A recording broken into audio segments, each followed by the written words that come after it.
നമസ്കാരം. Thank you so much. 2020 നമ്മളൊക്കെ ഇതേപോലെ മാസ്കുകളൊക്കെ ഇട്ട് കോവിഡിൻ്റെ ഒരു സാഹചര്യത്തിൽ സിനിമകളില്ലാതിരുന്ന സമയത്ത് നമ്മുടെയൊക്കെ ജീവിതത്തിലോട്ട് വളരെ സന്തോഷ ഒരു ന്യൂസായിട്ട് വന്ന ഒരു സിനിമയും സിനിമേൻ്റെ പ്രൊഡ്യൂസേഴ്സും ഒക്കെയാണ് നാൻസി റാണി എന്ന് പറയുമ്പോൾ എനിക്ക് ആദ്യം ഓർമ്മ വരുന്നത്. മനു എന്നാണ് ഈ സിനിമ ഡയറക്റ്റ് ചെയ്ത വ്യക്തിയുടെ പേര്. അദ്ദേഹം ഇന്ന് നമ്മളോടൊപ്പം ഇല്ല. അത് വളരെ ആക്ച്വലി വളരെ യങ്ങായിട്ടുള്ളൊരു വ്യക്തിയാണ് എന്നെ സംബന്ധിച്ചോളം. അപ്പോൾ അങ്ങനൊരു സിറ്റുവേഷൻ ഫേസ് ചെയ്യുന്നത് ഞാൻ ആദ്യമായിട്ടാണ്. ഈ സിനിമ ഇറങ്ങി കാണണം എന്നുള്ളത് മനുവിനോടൊപ്പം ഒരുപാട് ഫൺ മൊമെന്റ്സ് ആസ്വദിച്ചിട്ടുള്ള ഒരാളായതുകൊണ്ട് ഷൂട്ട് ചെയ്യുന്ന ഇടവേളകളിലും അല്ലാത്തപ്പോഴും എനിക്ക് ഒരുപാട് ആഗ്രഹം ആയിരുന്നു. മനു ആഗ്രഹിച്ച പോലെ ഈ സിനിമ തിയേറ്ററിൽ ഇറങ്ങുക എന്നുള്ളത്. അതിന് ഞാൻ ഒരിക്കലും വിചാരിച്ചില്ല ഈ സിനിമയ്ക്ക് ഇനി ഒരു വെളിച്ചം കിട്ടുന്നു കാണുന്നു. അവിടെയാണ് മനുവിൻ്റെ വൈഫ് നൈനയുടെ ഫാദർ, ഇവർ രണ്ടുപേരും എന്നോടൊപ്പം തന്നെ മറ്റു പ്രൊഡ്യൂസേഴ്സായ പേരുകൾ എനിക്ക് പെട്ടെന്ന് മറന്നു, റോയ്, സെബാസ്റ്റ്യൻ ആൻഡ് ജോൺ വർഗീസ്, ഇവരോടൊപ്പം ചേർന്ന് ഇവർ ഈ വരുന്ന ഏപ്രിൽ 18 ഈ സിനിമ തിയേറ്ററുകളിൽ ഇറക്കാൻ തീരുമാനിച്ചു. അതിനെ നമ്മളെ ഹെൽപ്പ് ചെയ്യുന്നത് ചേട്ടൻ ബാനർ ഞാൻ വീട്ടിൽ ഗുഡ് ഡേ മൂവീസാണ്. ചെറിയ കാര്യമല്ല. ബിക്കോസ് ഇന്ന് നമുക്കറിയാം തിയേറ്ററിലോട്ട് ഒരു സിനിമ എത്തിക്കുമ്പോൾ അതിന് പിന്നിൽ ഉണ്ടാകുന്ന ഒരു ഫിനാൻഷ്യൽ ചിലവുകളൊക്കെ ഉണ്ട്. അതെല്ലാം ടേക്ക് കെയർ ചെയ്തുകൊണ്ട് ഈ ഒരു മനുവിൻ്റെ ഡ്രീമിന് ഒപ്പം സഞ്ചരിക്കുന്ന എല്ലാ സ്പെഷ്യൽ താങ്ക്സ് ഞാൻ പറയുന്നു ചേട്ടനോട്. ബാക്കി എനിക്ക് തോന്നുന്നു മുന്നോട്ടുള്ള നമ്മളുടെ കോൺവെർസേഷനിൽ നമുക്കറിയാൻ പറ്റും നിങ്ങളോടുള്ള interaction. So thank you so much.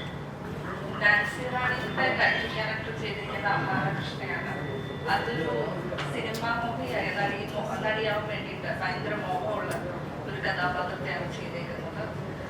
പുള്ളിക്കാരിയുടെ ലൈഫിൽ ഫേസ് ചെയ്യുന്ന കുറേ സ്ട്രഗിൾസും അതെല്ലാം കഴിഞ്ഞിട്ട് കണ്ട ആ സ്വപ്നങ്ങളെല്ലാം സാക്ഷാത്കരിക്കാൻ വേണ്ടിയിട്ട് ചെയ്യുന്ന മുന്നോട്ട് പോകുന്ന യാത്രയും എല്ലാമാണ് ആ സിനിമ മൊത്തത്തിൽ കാണിക്കുന്നത്.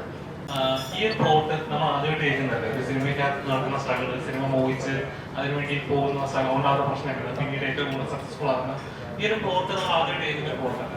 എന്തുകൊണ്ടാണ് നാൻസി റാണി അതിന് ഇഷ്ടമാകുന്നത്? അതിൽ നിന്ന് വ്യത്യസ്തമാകുന്നത് എങ്ങനെയാണ്? ഈ ഒരു സബ്ജക്ട് കേട്ടപ്പോൾ ഇത് കമ്മിറ്റ് ചെയ്യണമെന്ന് തോന്നിയാണ്.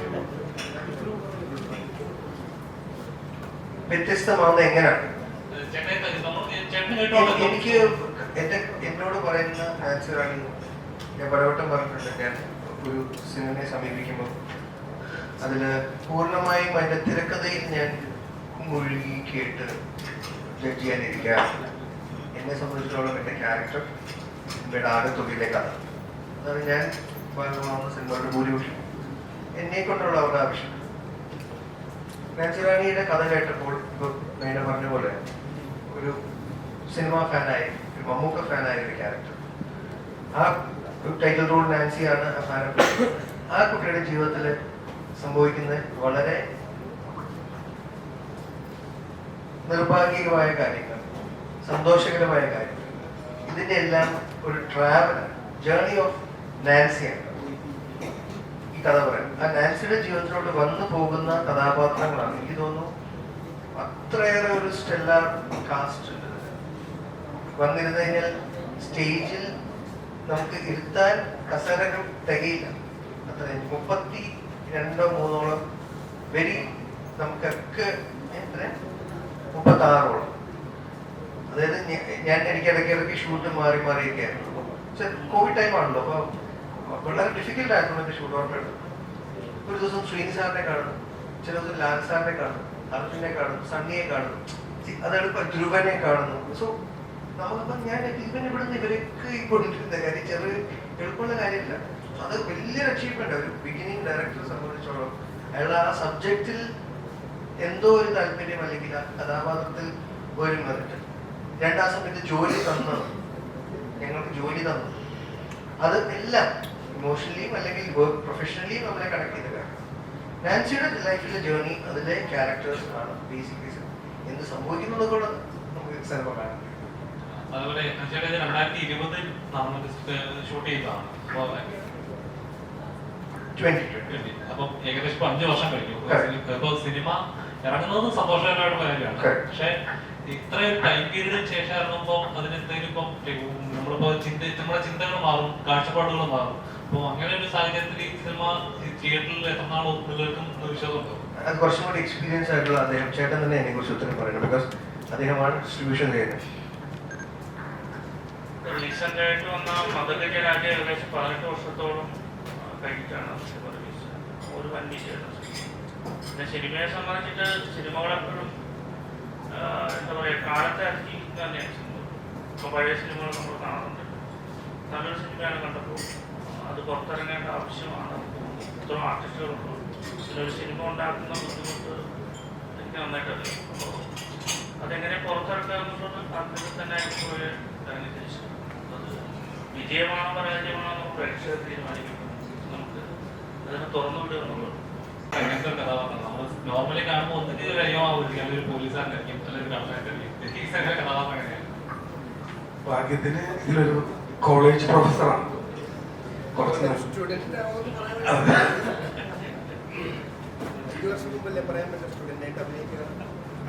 ആക്കിയില്ല. ഈ അഹാനയുടെ ക്യാരക്ടർ പഠിക്കുന്ന കോളേജിലെ ഒരു നല്ലൊരു ലെക്ചറാണ്.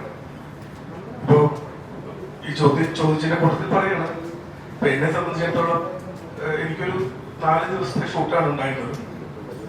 എനിക്ക് ഈ മനു എന്ന് പറയുന്ന ഡയറക്ടറെ പറ്റിയിട്ട് ഓർമ്മ വരുന്നത് എന്റെ ജീവിതത്തിൽ ആദ്യമായിട്ടാണ് ഞാൻ ഒരു ഷോട്ട് അപ്ഡേറ്റ് ചെയ്യുമ്പോൾ ഒരു സംവിധായകൻ കൈയടിക്കുന്നത്. ഓരോ ഷോട്ട് കഴിയുമ്പോഴും അദ്ദേഹം കൈയടിക്കും. അപ്പൊ അദ്ദേഹം കൈയടിക്കുമ്പോൾ സ്വാഭാവികമായിട്ടും ഡയറക്ടറാണ്, ഓൾ ക്രൂ ക്ലാപ്പ് തരും. അത് ഒരു നടനെ സംബന്ധിച്ചിടത്തോളം അല്ലെങ്കിൽ ഒരു പെർഫോമറെ സംബന്ധിച്ചിടത്തോളം ഭയങ്കര എൻകറേജ്മെന്റ് ആണ്. അപ്പൊ ഞാൻ മനുവിനോട് ചോദിച്ചു, ഇത് കളിയാക്കാനാണോ അതോ അത്രയൊക്കെ ഉണ്ടോ? അപ്പൊ മനു പറഞ്ഞില്ല, അത്രയൊക്കെ ഇല്ലെങ്കിലും കുഴപ്പമില്ല, ഇങ്ങനെ ഒരു പ്രോത്സാഹനമല്ലേ. അതൊരു മനുവിനെ പറ്റി ഓർക്കുമ്പോൾ ഞങ്ങൾക്ക് എല്ലാവർക്കും അത്രയും ആർട്ടിസ്റ്റുകളെ കംഫർട്ടബിൾ ആക്കുന്ന, കൃത്യമായി സ്റ്റോറി നരേറ്റ് ചെയ്യുന്ന ഒരു നല്ല പ്രതിഭയാണ് നമുക്ക് നഷ്ടപ്പെട്ടത്. അതുകൊണ്ട് തന്നെയാണ് ഇത്രയും ആർട്ടിസ്റ്റുകൾ അദ്ദേഹത്തിന്റെ സിനിമയോട് സഹകരിച്ചത്. അത് അദ്ദേഹത്തിന്റെ മാത്രം ഒരു ക്വാളിറ്റിയാണ്. ഇപ്പോൾ ആള് നമ്മളൊപ്പം ഇല്ലാത്തത് കൊണ്ട് പറയുന്നില്ല, നല്ലൊരു വലിയ നിലയിലേക്ക് ഒരുപാട് സിനിമകൾ മലയാളത്തിന് സംഭാവന ചെയ്യാൻ കഴിവുള്ള ഒരാളായിരുന്നു. ഇങ്ങനൊരു പ്രോജക്റ്റ് ഇപ്പോൾ കൂടെ ഉണ്ടായിരുന്ന ഒരാൾ ഇല്ലാതാകുമ്പോഴും അത് ഏറ്റെടുത്ത് നടത്തുക എന്ന് പറഞ്ഞ ചെറിയൊരു കാര്യമല്ല, സ്ഥലപ്പെട്ട കാര്യമല്ല. എത്രത്തോളം ഹാർഡ് വർക്ക് ഉണ്ടായിരുന്നു ഇത് ഇങ്ങനെ ചെയ്തെടുക്കാം, അല്ലെങ്കിൽ ഒരാൾ നിർത്തിയെടുത്ത് പിന്നെ സ്റ്റാർട്ട് ചെയ്യാന്ന് പറയുന്നത്? ഞാൻ ഇൻഡസ്ട്രിയിലുള്ള ആളാണ്. മനുവിന്റെ മരണശേഷമാണ് ഞാൻ ഈ പോസ്റ്റ് പ്രൊഡക്ഷൻ മനുവിന്റെ മരണശേഷമാണ് ഈ മൂവിയുടെ പോസ്റ്റ് പ്രൊഡക്ഷനും കാര്യങ്ങളും എല്ലാം ജോയിൻ ചെയ്തത്. പിന്നെ അത് പഠിച്ച് അല്ലെങ്കിൽ അതിനെക്കുറിച്ച് കൂടുതൽ അറിഞ്ഞത് മുന്നോട്ട് പോകുന്നത് ഭയങ്കര ഡിഫിക്കൽട്ട് ആയിട്ടാണ്. പക്ഷെ അങ്ങനെ എനിക്ക് സപ്പോർട്ട് ചെയ്ത് നിന്നിരുന്നത് മെയിൻലി ചീഫ് അസോസിയേറ്റ് ഡയറക്ടേഴ്സും അതിൻ്റെ ഒപ്പം തന്നെ ഈ സ്റ്റേജിലിരിക്കുന്ന അജിചേട്ടൻ ഉൾപ്പെടെ ഉള്ളവർ ഒരുപാട് ഗൈഡൻസും കാര്യങ്ങളും എല്ലാം അങ്ങനെ ചെയ്യുന്നതിന് ഇങ്ങനെ ചെയ്യുന്നതിന് അതെല്ലാം പറഞ്ഞ് മാക്സിമം സപ്പോർട്ട് ചെയ്ത് തന്നെയാണ്. ഈ 2 years എടുത്തു പോസ്റ്റ് പ്രൊഡക്ഷൻ ഇതിലാണെങ്കിൽ ഞങ്ങൾക്ക്, എന്നാലും ഞങ്ങൾ ബെസ്റ്റ് ആയിട്ട് തന്നെ അത് പുറത്ത് കൊണ്ടുവരാൻ വേണ്ടി നിൽക്കുന്നത്. പടം ഇറങ്ങി, പക്ഷെ ചേട്ടൻ കണ്ടുവന്നല്ലോ ഇന്റർവ്യൂസ് ഒക്കെ സൂപ്പർ ഹിറ്റ് ആയിട്ട് എനിക്കൊന്ന് റീസെന്റ് ഇറങ്ങിയ ഇന്റർവ്യൂസിലൊക്കെ ഇത്രയും അടിപൊളിയായിട്ട് പോകൊണ്ടിരുന്ന ഇന്റർവ്യൂസ് വേണമെന്ന് എനിക്ക് തോന്നുന്നില്ല നിങ്ങളുടെ മുമ്പിൽ കാണുന്നത്. പക്ഷെ സിനിമ ഇറങ്ങിയതിനു ശേഷം ഉണ്ടായ റിയാക്ഷൻസ് വളരെ നെഗറ്റീവ് ആയിരുന്നു. റിവ്യൂസും ഉണ്ടായാലും ഒരു സിനിമ നശിപ്പിക്കാൻ വേണ്ടി തന്നെ ശ്രമിക്കുന്ന പോലെ ഫീൽ ചെയ്യുന്നുണ്ടോ? എന്റെ ചോദ്യം മൈക്കിന് താല്പര്യമില്ല.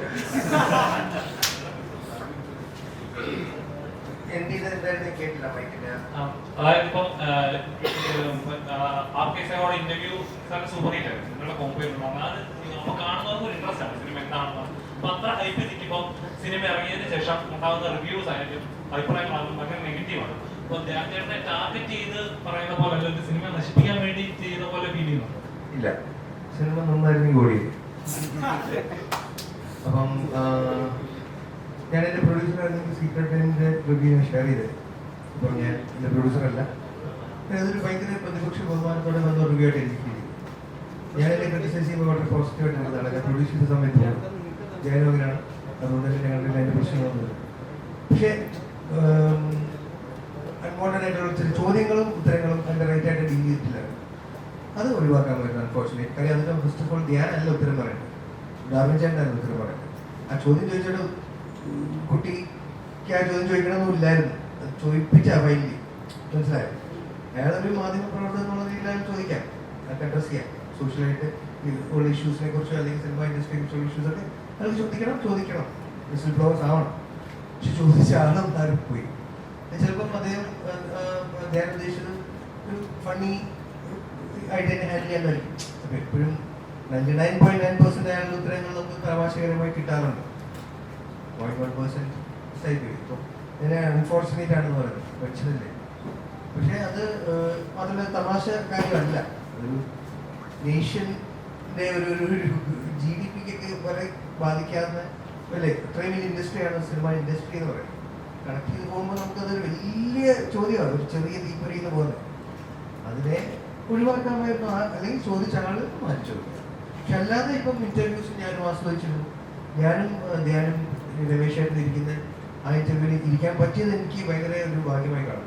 എനിക്ക് അവരെ പോലെ സംസാരിക്കാൻ കഴിയുന്ന ആളല്ല, കൗണ്ടേഴ്സ് പറയാൻ പറ്റുന്നതല്ല. അതുകൊണ്ട് ഭയങ്കര സ്പോണ്ടേനിയസ് ആയിട്ട് നമ്മൾ ചിന്തിക്കുന്നത്.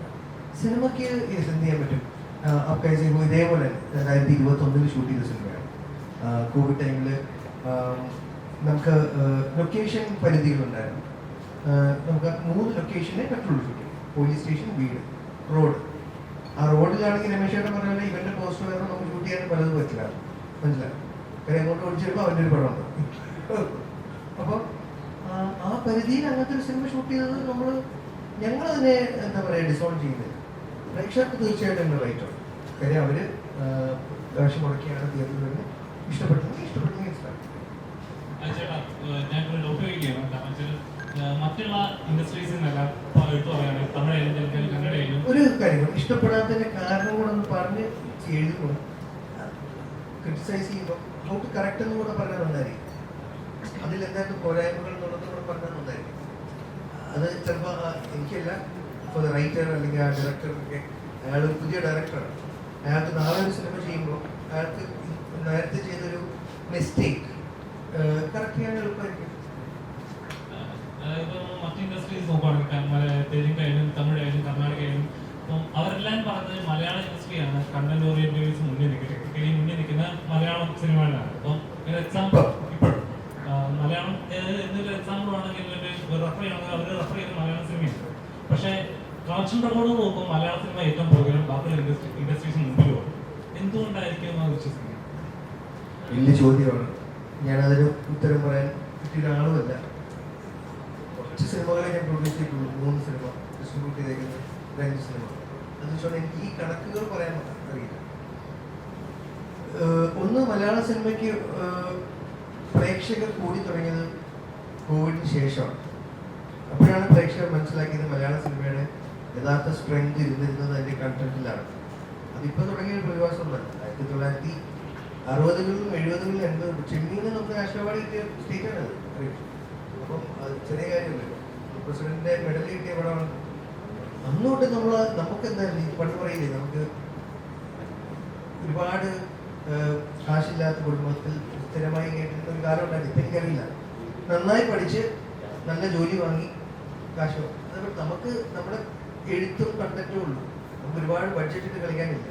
ഇന്ന് അതിനൊരു ഇച്ചിരി ചെറിയ ഇത് വന്നിട്ടുണ്ട്. ബിക്കോസ് പോസ്റ്റ് കോവിഡ് കുറച്ചും കൂടി പ്രേക്ഷകരെ കിട്ടുന്നത്. അതുകൊണ്ട് നമുക്ക് ഇപ്പോഴേ നമ്മളതിനെ എഴുതി എന്നൊരു ജഡ്ജ്മെന്റിലോട്ട് എത്തണ്ട. മലയാള സിനിമ നാളെ കുറേ കൂടി ഭാഷകളിലും ദേശങ്ങളിലും കണ്ടു തുടങ്ങുന്ന കാലം വരും. അന്ന് നമുക്ക് ഇതിനും വലിയ ബഡ്ജറ്റ് റിക്കവറിയും അല്ലെങ്കിൽ ഈ പറഞ്ഞ ഫിഗേഴ്സ് 100 കോടി ക്ലബ് 200 1000 ഒക്കെ അന്ന് ഗ്രോസ് കളക്ഷൻ കിട്ടും. ഞാൻ ആ ഇന്റർവ്യൂ കണ്ടിട്ടില്ല.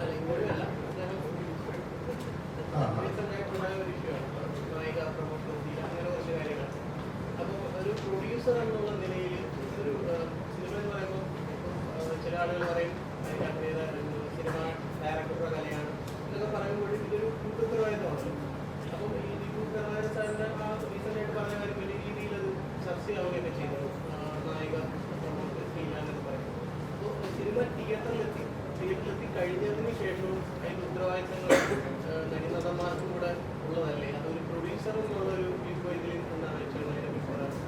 ഡിസോൺ ചെയ്യുന്നതിനോട് എനിക്ക് എതിരഭിപ്രായമാണ്. ആരും ഞാൻ ഇന്ന് വരെ ഒരു സിനിമയെ പബ്ലിക്കായിട്ട് ഞാൻ പരിഹസിച്ചേക്കുന്ന സിനിമ ഞാൻ പ്രൊഡ്യൂസ് ചെയ്ത് ഞാൻ ഹീറോയായ സിനിമ അതിന് 100% അവകാശം.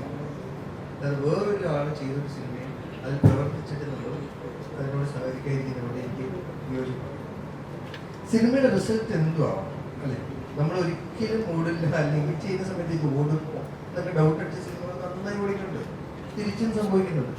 സോ പ്രേക്ഷകരാണല്ലോ യഥാർത്ഥ വിനിയോഗക്കാർ, അത് നമ്മൾ ഒരുമിച്ചേക്കുന്നത്. പിന്നെ വിജയം വരുമ്പം ആ സമയത്ത് ഫാൻസ് ചിലപ്പോൾ ആ ഹീറോയുടെ ഫാൻസ് അത് അദ്ദേഹത്തിന്റെ സിനിമയാക്കി മാറ്റും. ആക്ച്വലി വിജയം ആഘോഷിക്കുമ്പോൾ അല്ലെങ്കിൽ അത് കിട്ടുമ്പോൾ പരാജയം വരുമ്പോൾ അത് വേറെ വരും, ഇല്ലാതെ ഞാൻ പറയുന്നില്ല. അത് അതിനൊരു എന്താ പറയുക ലിഖിതമായ ഒരു നിയമമില്ല, അത് അപ്പോഴത്തെ ഒരു ട്രെൻഡ് അനുസരിച്ച് പോകുന്ന കാര്യമാണ്. നേരത്തെ പറഞ്ഞ പോലെ ഈ പ്രേക്ഷകർ വിയോജിപ്പ് പ്രകടിപ്പിക്കുന്നത് ദീർഘനാള് ഒരു വ്യക്തിത്തിൽ നമുക്ക് ഒരു കാര്യം നന്നായി ചെയ്തുകൊണ്ടിരുന്ന ഒരാൾ പെട്ടെന്ന് ഒരു ദിവസം ഒരു ഒരു ഒരു മോശമായിട്ട് അവർക്ക് തോന്നുന്ന സിനിമ ചെയ്യുന്നു, ഒരു പിണക്കം, അതൊരു താൽക്കാലികമായ ഒരു പിണക്കമാണ്. ആ പിണക്കത്തിന്റെ ഒരു റിയാക്ഷനാണത്. ചിലപ്പോൾ അത് റിവ്യൂ ആയിട്ട് വരാം, അല്ലെങ്കിൽ എഴുതി അല്ലെങ്കിൽ ചിലപ്പോൾ വോയിസ് നോട്ട്സിൽ വരാം, അല്ലെങ്കിൽ മെസ്സേജ് ആയിട്ടൊക്കെ വരാം. നാളെ നല്ലൊരു കണ്ടന്റ് ആയിട്ട് ഇതേ വ്യക്തി വന്നാൽ ഇതേ പ്രേക്ഷകർ നല്ലത് പറയാറുണ്ട്.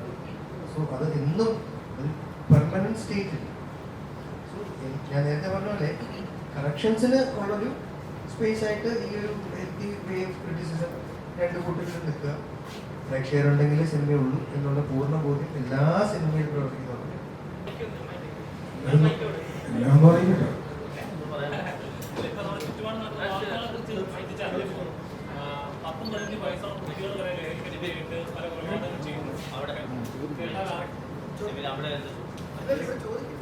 കേട്ടാൽ അറയ്ക്കുന്നവരെ ടൈപ്പുള്ള ക്രൈമുകൾ നടക്കുകയാണ്. അത് 10-15 വയസ്സുള്ള കുട്ടികൾ ചെയ്യുന്നത്. അപ്പോൾ ഒരു പരിധി ഇപ്പം മറ്റൊരുകാർ തന്നെ പറയുന്നത് സിനിമ വളരെ ഇൻഫ്ലുവൻസ് ചെയ്യുന്നു, സിനിമയുടെ വയലൻസ് കണ്ടന്റുകൾ കുട്ടികളിൽ കൂടുതലായിട്ട് ഇൻഫ്ലുവൻസ് ചെയ്യുന്നു, അവരെ ക്രൈം ചെയ്യാനായിട്ട് കൂടുതൽ പ്രേരിപ്പിക്കുന്നു എന്നുള്ളതാണ്. അപ്പോൾ ഓൾറെഡി സിനിമയിൽ സെൻസർ നിയമങ്ങൾ കടുപ്പമാണ്, ഒട്ടനവധി തന്നെ കട്ട് ചെയ്തുകൂടിയാണ്. ഒരു കലാകാരൻ്റെ ആവിഷ്കാരം അവിടെ പ്രവർത്തനെ നിരസിക്കപ്പെടുകയാണ്. അപ്പോൾ ഇനിയും കടുക്കണമെന്നാണ് പറയുന്നത്. അപ്പോൾ സിനിമയല്ല കുട്ടികളാണ് ഇതിനുള്ള കാരണം. ഇതിപ്പോ നാൻസി റാണിയായിട്ട് ക്ലബ് ചെയ്ത് പറയുകയാണെങ്കിൽ നാൻസി റാണി ഇതിനൊക്കെ നല്ല മെസ്സേജാണ് കൊടുക്കുന്നത്. നാൻസി റാണി നിങ്ങൾക്ക് മനസ്സിലാവും. പിന്നെ ചോദ്യത്തിന്റെ ഉത്തരത്തിലേക്ക് വരികയാണെങ്കിൽ വ്യക്തിപരമായി സെൻസർഷിപ്പിന് എതിരായിട്ടുള്ള ഒരു വ്യക്തിയാണ് ഞാൻ. പ്രേക്ഷകരാണ് നേരത്തെ അജു പറഞ്ഞതുപോലെ യഥാർത്ഥ വിധികർത്താക്കൾ. ആവിഷ്കാര സ്വാതന്ത്ര്യത്തിന് വേണ്ടിയിട്ട് നിലകൊള്ളുന്ന ഒരാളാണ് ഞാൻ.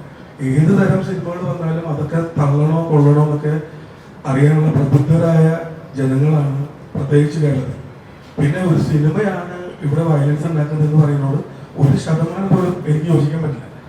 സിനിമ ബഹുഭൂരിപക്ഷം സിനിമകളും നന്മയുള്ള ഹീറോന്റെ കഥകളാണ്.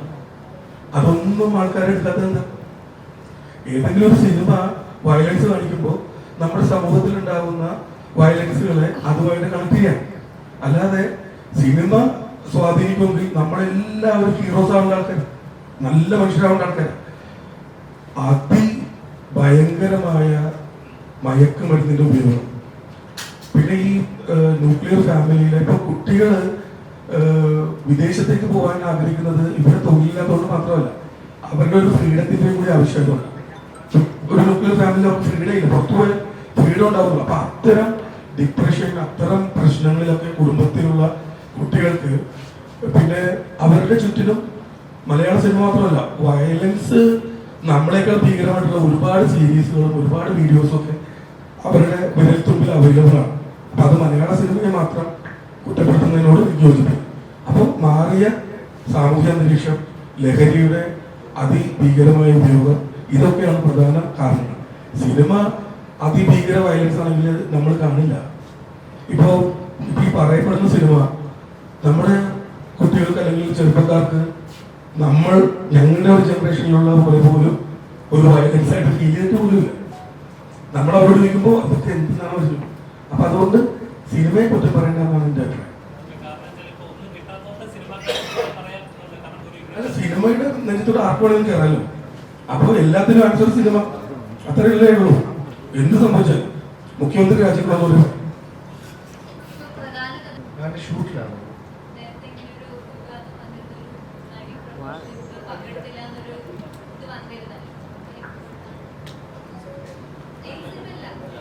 ഓക്കെ ഞങ്ങൾക്ക് പരാതിയില്ല. അതേപോലെ തന്നെ ഇതിന്റെ പോസ്റ്റേഴ്സ് ഇൻസ്റ്റാഗ്രാമിൽ ഷെയർ ചെയ്യുകയോ അങ്ങനെ ചെയ്യാതെ കണ്ടിട്ടില്ല. അഹാന നല്ലൊരു നടിയാണ്. അഹാനെ ഷെയർ ചെയ്തില്ല. ഞാൻ മാക്സിമം എൻ്റെ ബെസ്റ്റ് അഹാനയോട് സംസാരിച്ചിരുന്നു. പിന്നെ പ്രൊഡക്ഷനും PROസും എല്ലാവരും സംസാരിച്ചിരുന്നു. ലൈക്ക് മാക്സിമം കോപ്പറേറ്റ് ചെയ്യുക എന്ന് പറഞ്ഞു. ബട്ട് എനിക്ക് തോന്നുന്നു മനു ഉണ്ടായിരുന്ന സമയത്ത്, ഡയറക്ടർ ഉണ്ടായിരുന്ന സമയത്ത് മേ ബി എന്തെങ്കിലും ഇഷ്യൂസ് ഉണ്ടായിരുന്നില്ല. എനിവേ വിദ്യാർത്ഥി ഇപ്പോഴും അത് മറന്നിട്ടുണ്ടാവില്ല. 3 years കഴിഞ്ഞു അങ്ങനെയാണെങ്കിലും. ആഫ്റ്റർ ഓൾ 3 വർഷം കഴിയുമ്പോൾ സ്വാഭാവികമായിട്ടും ഒരു മാനുഷിക പരിഗണന എന്നുള്ളത് കൊണ്ട് തീർച്ചയായിട്ടും അവരതെല്ലാം മറന്ന് സഹകരിക്കേണ്ടതാണ്. അതുകൊണ്ട് എനിക്കറിയില്ല. ഇതുകൊണ്ടുകൂടിയാണോ പ്രൊഡ്യൂസേഴ്സ് ഇങ്ങനെ ഒരു നിയമം കൊണ്ടുവരണമെന്ന് ആഗ്രഹിക്കുന്നത്? കാരണം വെച്ചാൽ ഏത് കൊണ്ടും കൂടെ അതായത് പ്രമോഷൻ ഞാനിപ്പോഴാണ് ഈ കാര്യം അറിയുന്നത്. അല്ല, പ്രമോഷൻ സമയത്ത് അഭിനേതാക്കൾ പലപ്പോഴും സഹകരിക്കുന്നില്ല. ഇത് ആദ്യമായിട്ട് വരുന്നൊരു കാര്യമാണ്. അപ്പോൾ അതുകൊണ്ടാണ് ഈ ആക്ടേഴ്സിന് പ്രതിഫലം കൊടുക്കുമ്പോൾ അല്ലെങ്കിൽ ഇത്ര ടൈം ചെയ്ത് വെച്ച് അല്ലെങ്കിൽ ഒരു 30% ആദ്യമേ പിന്നെ ഒരു ഡൗട്ട് കിട്ടെ ഞാൻ ചോദിക്കില്ല. ഈ ബിജുചേട്ടൻ്റെ കാര്യവും ഈ കാര്യം എന്നുള്ള 2 കാര്യങ്ങൾ ഇപ്പോൾ ഇതിപ്പോൾ വരും, ഇതിപ്പോൾ റീസെൻ്റായിട്ട് കടന്നതാണെന്ന് പറയും. അല്ലാതെ ഇത് ഒരുപാട് സംഭവിക്കുന്നുണ്ട് ഇൻഡസ്ട്രിയിൽ. നമ്മൾ സ്ഥിരത്തിന് മുമ്പിലായപ്പോഴേ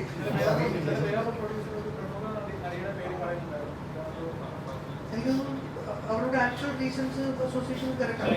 മറ്റൊരു ചിത്രത്തിൽ മറ്റൊരു നടി ഇതേപോലെ ചെയ്തിട്ടില്ല. പേര് പറയുന്നില്ല. എന്താ പറയുക, നിങ്ങൾ ചോദിക്കുമ്പോൾ മൈക്ക് വെച്ചാൽ ബെറ്ററാണ്. ഇത് ഫീൽഡിൽ വരുമ്പം ചോദ്യമില്ല. ഇവിടെ ഇരിക്കുന്നത് വെറുതെ ഉത്തരം. അല്ല, ഇതിനു മുമ്പ് പല ഇൻസിഡൻസ് ഷൈൻ ടോമിന്റെ ചിത്രത്തിൽ ഒരു നായിക ഇതേപോലെ ചെയ്തിരുന്നു. പാർപ്പാസിന്റെ ചിത്രത്തിൽ ഇതേപോലെ സംഭവിച്ചിട്ടുണ്ട്. ഇതിപ്പോ കുറച്ചായിട്ട് ഇങ്ങനെ സംഭവിക്കുന്നുണ്ട്. എനിക്കൊന്ന് കാശ് ആദ്യമേ കിട്ടുന്നതുകൊണ്ട് പിന്നെ പ്രൊമോഷന് വന്നില്ലെങ്കിലും കുഴപ്പമില്ല എന്നൊരു ചിന്താഗതിയാണ്. തീർച്ചയായിട്ടും അതുണ്ട്. എന്തെങ്കിലും ഇപ്പൊ നൈന പറഞ്ഞ പോലെ എന്തെങ്കിലും പേഴ്സണൽ റീസൺസ് ഉണ്ടാവാം 2 കൂട്ടർ. അപ്പം അത് എനിക്ക് തോന്നുന്നു ഒരു മുറിയിൽ ചർച്ച ചെയ്ത് തീർക്കേണ്ട കാര്യങ്ങളാണെന്നുള്ള അഭിപ്രായക്കാരുണ്ട് പൊതുവെ. ഒരിക്കലും നമ്മൾക്ക് ഇഷ്യൂ വരുമ്പം ഉടനെ അത് സമൂഹ മധ്യത്തിൽ വന്ന് ചർച്ച ചെയ്യണം എന്നുള്ള ആളല്ലേ. Never to the media. അല്ല, നിങ്ങൾ ക്രൂരൻ, നിങ്ങൾ മിററാണ്, നിങ്ങൾ ആവശ്യമാണ്. പക്ഷെ എൻ്റെ കാര്യത്തിന് എനിക്ക് ഹാൻഡിൽ ചെയ്യാൻ അറിയാം. നിങ്ങളുടെ സഹായം വേണ്ട. ഞാൻ അത് തന്നെ ചെയ്യും. ഞാൻ പോയി ഹാൻഡിൽ ചെയ്യും. എൻ്റെ സംഘടനയിലുള്ള എന്നെ സഹായിച്ചിട്ടുള്ള അതേ സംഘടനകളിൽ പോയി കാണും. ഞാൻ മീഡിയയിൽ ഒന്ന് പറയാറുണ്ട്. നൈന ഇത്രയും കാലമായിട്ടും എൻ്റെ അറിവിലില്ലായിരുന്നു. നൈന ഇത്രയും കാലം ഇത് പറഞ്ഞു.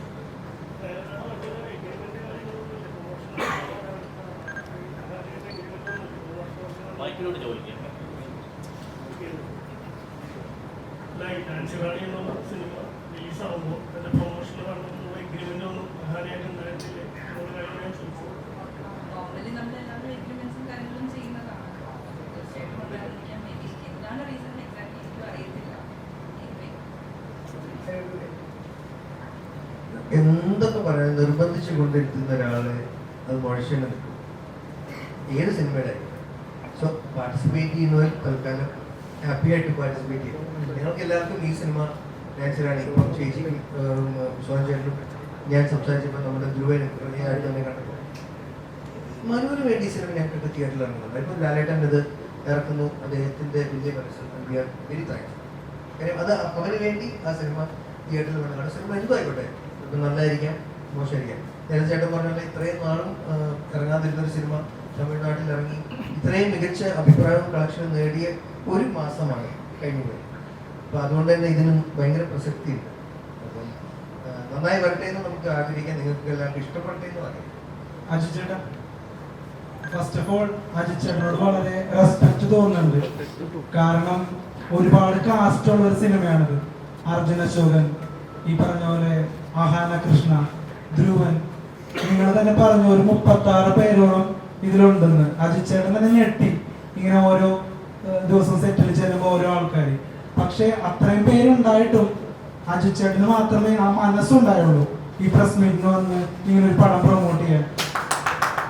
ദേവി ചേച്ചി ട്രിവാൻഡ്രത്ത്, അല്ല തീർച്ചയായിട്ടും നിങ്ങളെല്ലാവരും ഇരിക്കുന്ന ഓരോരുത്തരും. ദേവി ചേച്ചി അട്ടപ്പാടിയിൽ നിന്ന് വന്നതാ. സോമചാരനും ഞാനും കൊച്ചിയിലുള്ളവരാണ്. ഞങ്ങൾ ഒരുമിച്ചാണ് തന്നെ എടുത്തു. തീർച്ചയായിട്ടും ചേച്ചി എല്ലാവരും കേട്ടോ. അപ്പോൾ എല്ലാവരും അതിലെന്താന്ന് വെച്ച് കഴിഞ്ഞാൽ മറ്റുള്ളവർക്കൊക്കെ ഇപ്പൊ ലാൽ സാർ ഒരു പറഞ്ഞ ദിവസം ലാൽ സാറ് ചെന്നൈയിലാണ്. ശ്രീനി സാറിന് നമുക്കറിയാം, അദ്ദേഹത്തിനെ നമുക്ക് കൊണ്ടുവന്ന് ഒരു പ്രൊമോഷനിൽ എത്തി ബുദ്ധിമുട്ടിക്കാൻ ഒരു താല്പര്യമില്ല.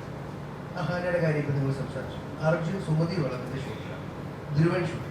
ആക്ച്വലി ഇന്നത്തെ ടൈമിനനുസരിച്ച് അവർക്ക് മാച്ച് ചെയ്യാൻ പറ്റും. ഇതൊരു പെട്ടെന്ന് പ്ലാൻ ചെയ്തൊരു കാര്യമായിരുന്നു ഈ പ്രശ്നം. ഇനി ഇത് പതുക്കെ പതുക്കെ മീഡിയയിലോട്ട് അറിയിക്കുന്നതും ഏപ്രിൽ 18 ദിവസം ആകുമ്പോഴത്തേക്കും നമ്മളുടെ പ്രൊമോഷൻ ഇന്റർവ്യൂസ് ഒക്കെ ഉള്ള സമയത്ത് ഇവരിലൊക്കെ പാർട്ടിസിപ്പേഷൻ ഉണ്ടാവും. കാരണം ഇപ്പൊ ഇവിടെ പോസ്റ്ററിൽ പോലും കാണുന്നത് അഹാന കൃഷ്ണയുടെ മുഖമാണ്. എല്ലാ പോസ്റ്റേഴ്സിലും അജിച്ചേട്ടന്റെ ഒരു ഫോട്ടോ പോലും ഇല്ല. തീർച്ചയായിട്ടും. അപ്പോ അറ്റ്ലീസ്റ്റ് ഇപ്പൊ സോഷ്യൽ മീഡിയയിൽ വളരെ സജീവമായിട്ടുള്ള ഒരു കൂടുതൽ ഒരാൾ വേണോ അല്ലേ? അതെ അതെ അതെ. അപ്പോ സോഷ്യൽ മീഡിയയിൽ വളരെ ആക്റ്റീവായിട്ടുള്ള ഇൻസ്റ്റാഗ്രാമിലായിക്കോട്ടെ യൂട്യൂബിലായിക്കോട്ടെ ആക്റ്റീവായ ഒരാളാണ് അഹാന. അപ്പോൾ ഈ അഹാനക്ക് ഇപ്പോ ഒരുപാട് സിനിമകളും ഇപ്പൊ നമ്മൾ കാണാറൊന്നുമില്ല. അടി കഴിഞ്ഞിട്ട് കുറെ സിനിമ നമ്മൾ കണ്ടിട്ടില്ല. എപ്പോഴും സിനിമ ഉള്ള ആളാണെങ്കിൽ ഇപ്പൊ ഈ പറയുന്ന എക്സ്ക്യൂസസ് ഒക്കെ ഓക്കെ ആയിരിക്കാം. ആസ് എ പ്രൊഡ്യൂസർ എന്നുള്ള നിലയിൽ ചിന്തിക്കുമ്പോൾ ചെയ്യുന്നത് ശരിയല്ല എന്ന് പേഴ്സണലി നമ്മൾ ഇവിടെ ഇരിക്കുമ്പോൾ തോന്നുന്നുണ്ട്.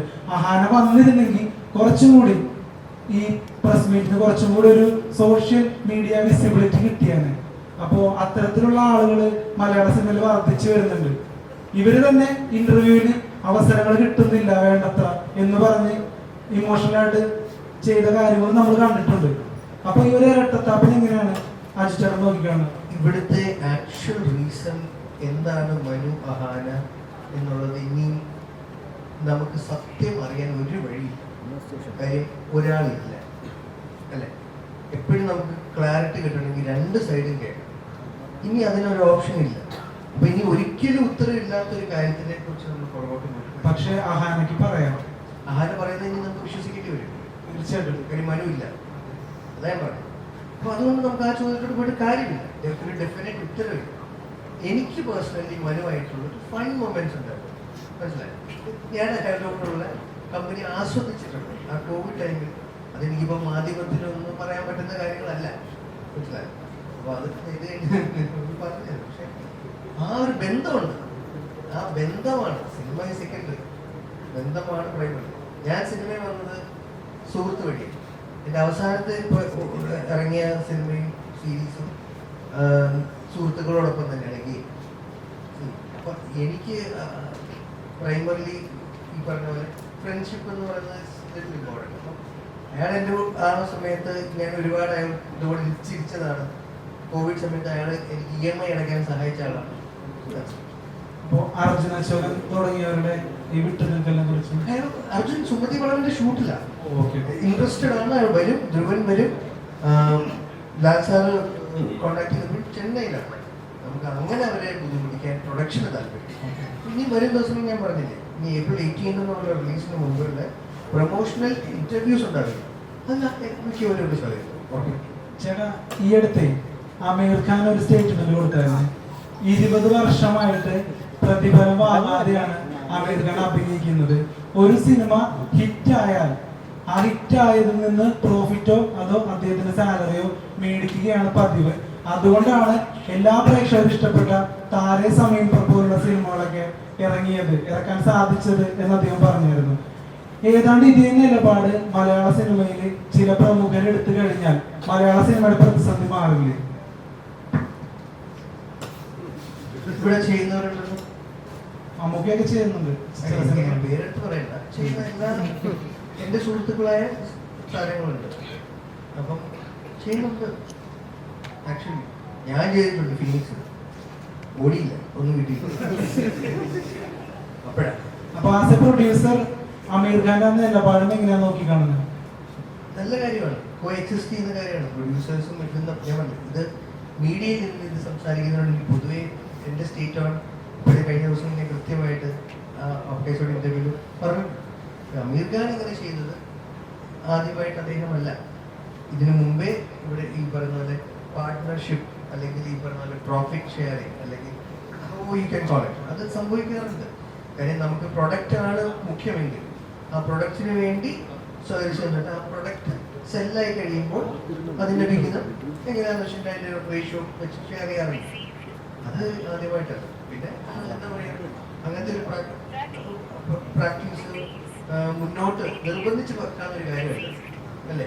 നമുക്ക് ഒരാളോട് നിർബന്ധമായിട്ട് നിങ്ങൾ അതിനോട് അങ്ങനത്തെ കഴിക്കാനും പറയാം, എനിക്കും കൂടെ താല്പര്യമാണെങ്കിൽ അല്ലേ.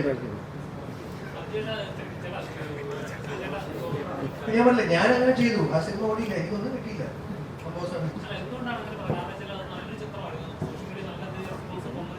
ഈ ആമസോൺ പ്രൈമിൽ വന്നപ്പോൾ ഇത് വന്നു, അതിന്റെ റോങ് മാർക്കറ്റിംഗ് ആയിരിക്കാം റീസൺ. ആ സിനിമ ഒരു ഹൊറർ ചിത്രമായിട്ടാണ് മാർക്കറ്റ് ചെയ്യപ്പെട്ടത്. അത് ഞങ്ങളുടെ മിസ്റ്റേക്കാണ്. അതിനെ ഒരു ഫാമിലി ചിത്രമായിട്ടായിരുന്നു മാർക്കറ്റ് ചെയ്യപ്പെട്ടത്. അജിച്ചേട്ടാ, ബേസിൽ ജോസഫ്, അതുപോലെ തന്നെ മിഥുൻ മാനുവൽ തോമസ്, ഇവരുടെയൊക്കെ സിനിമാ പ്രവേശനത്തിന് അജിച്ചേട്ടനൊരു നിർണായക പങ്ക് വഹിച്ചിട്ടുണ്ട്. അവർ തന്നെ അത് ഇന്റർവ്യൂസിൽ പറഞ്ഞിട്ടുണ്ട്. അപ്പോൾ അത്തരത്തിൽ ഇത്തരം പ്രൊമിനന്റ് ആയിട്ടുള്ള പ്രോമിസിംഗ് ആയിട്ടുള്ള ആളുകളെ കണ്ടെത്തുന്നതിൽ അജിച്ചേട്ടൻ വളരെ സ്കിൽഡ് ആണെന്ന് തോന്നിയിട്ടുണ്ട്. കാരണം ഇവരൊക്കെ നല്ല ഫിലിം മേക്കേഴ്സ് ആയി പിന്നീട് ഒരുപാട് നല്ല സിനിമകൾ നമുക്ക് സമ്മാനിച്ചുകൊണ്ടിരിക്കുന്നു. ബേസിൽ ജോസഫ് ഇപ്പൊ നല്ലൊരു താരമാണ്, ജനപ്രിയ താരമാണ്. അപ്പോ അജിച്ചേട്ടന് അങ്ങനെ ഒരു സ്കില്ലുള്ളപ്പോ അജിച്ചേട്ടന് ഒരു പടം ഡയറക്റ്റ് ചെയ്തുകൂടെ? ഒരു സംവിധായകനെ മനസ്സിലാക്കാനുള്ള സ്കില്ലുണ്ട്, എന്തുകൊണ്ട് ഒരു പടം ഡയറക്റ്റ് ചെയ്തുകൂടാ ഫ്യൂച്ചറിലായിരുന്നു? വളരെ ബുദ്ധിമുട്ടുള്ളൊരു ജോലിയാണ് ആവശ്യം. എൻ്റെ ഒരു ക്യാരക്ടറിന് മാച്ച് ആവുന്ന ജോലിയല്ല. ഞാൻ അത്രയും അറ്റ് എ ടൈം ഒരു ജോലി ചെയ്യാൻ താല്പര്യപ്പെടുന്ന ആളാണ്. ഒരു ഡയറക്ടറിൻ്റെ ജോലിയിൽ 10-21 ഡിപ്പാർട്ട്മെൻറ്റ്സ് വരും. ഇതൊക്കെ വളരെ കോർഡിനേറ്റ് ചെയ്ത് ആ പറഞ്ഞ സമയത്ത് ഒരു പറഞ്ഞ നിശ്ചിത ബഡ്ജറ്റിൽ തീർക്കുക എന്നൊക്കെ പറഞ്ഞ ഒരുപാട് പ്രഷറുള്ളൊരു കാര്യമാണ്. എന്നെ കൊണ്ട് ചിലപ്പോൾ അതിനുള്ളൊരു ആംബിയർ ഇല്ല. എന്നാൽ എനിക്ക് എവിടെയോ ജയിക്കപ്പിൽ ഞാൻ അസിസ്റ്റ് ചെയ്ത മൊമെന്റ്സ് ഞാൻ ആസ്വദിക്കില്ല എന്ന് ഉറപ്പാണ്. ആസ്വദിക്കാത്തൊരു കാര്യം ചെയ്യാൻ നമ്മൾ താല്പര്യം. എങ്ങനെയാണ് അപ്പോൾ ബേസിൽ ജോസഫിനെയും മിഥുൻ മാനുവൽ തോമസിനെയൊക്കെ മനസ്സിലാക്കിയത്? അവരുടെ പാഷൻ എങ്ങനെയാണ് മനസ്സിലാക്കിയത്? അങ്ങനെ മനസ്സിലാക്കുക എന്നുള്ളത് പറഞ്ഞാൽ തെറ്റാണ്. ബിക്കോസ് ബേസിന്റെ പ്രേമത കാതലാണോ ഞാൻ കണ്ടപ്പോഴാണ് ആ ക്രാഫ്റ്റ്, അയാള് ഒരു നല്ല ക്രാഫ്റ്റ് ഉണ്ടെന്ന് നമുക്ക് തോന്നുന്നത്. അതിപ്പോൾ ഒരു നല്ല വർക്ക് ആണ്. മിഥുനോട് സംസാരിച്ചപ്പോൾ മിഥുൻ്റെ ഒരു വൊക്കാബുലറി ഉണ്ട്. മിഥുൻ്റെ വൊക്കാബുലറി വളരെ രസകരമാണ്. അത്രയും എൻ്റെ പ്രായത്തിലുള്ള ഒരാൾ അത്രയും ചടുലമായിട്ട് നമ്മൾ പറയില്ല അനർഘ നിർഗളമായിട്ട് മലയാള പദങ്ങൾ യൂസ് ചെയ്യുന്നത് ഞാൻ കേട്ടിട്ടില്ല. അപ്പം ഞാൻ അത് ധരിച്ചു ഇങ്ങനെ ഒക്കെ സംസാരിക്കുന്നത് എൻ്റെ ഏജ് ഗ്രൂപ്പിലുള്ള ഒരാളാണ്. അത് ഇവരൊക്കെ ഭയങ്കര ടാലൻ്റായി നാളെ ഒരു മിന്നൽ മുള്ളിയെന്നുണ്ടാകുമെന്ന് എനിക്കറിയില്ല. പക്ഷെ എനിക്ക് അവരുടെ സഹായം ആവശ്യമാണ്.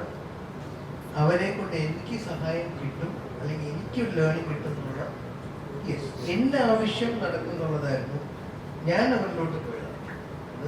തീർച്ചയായിട്ടും അവർക്ക് ആ ഒരു മ്യൂച്വൽ ഹെൽപ്പായിരുന്നു ആ സമയത്ത്. അവർക്ക് എനിക്ക് അവരോട് വർക്ക് ചെയ്യുന്നത്, അവർക്ക് എന്നോട് വർക്ക് ചെയ്യുന്നത് മ്യൂച്വൽ ഹെൽപ്പ്.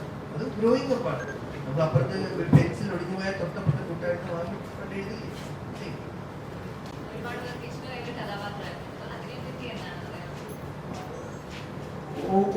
ഒരു കാര്യം റിസീവ് ചെയ്യുമ്പോൾ നമുക്ക് ഒരു റെസ്പോൺസിബിലിറ്റി കഴിഞ്ഞു എന്നുള്ളത് ആണ് പ്രൈമറി എനിക്കുണ്ടാകുന്ന ഫീല്. റിസീവ് ചെയ്യാതിരിക്കുമ്പോഴാണ് കറക്ഷൻസ് എന്തൊക്കെയാണ് ചെയ്യേണ്ടതെന്നുള്ളൊരു തിരിഞ്ഞു നോട്ടം ആവശ്യം വരുന്നത്. മറ്റേത് ജോലി കഴിഞ്ഞു.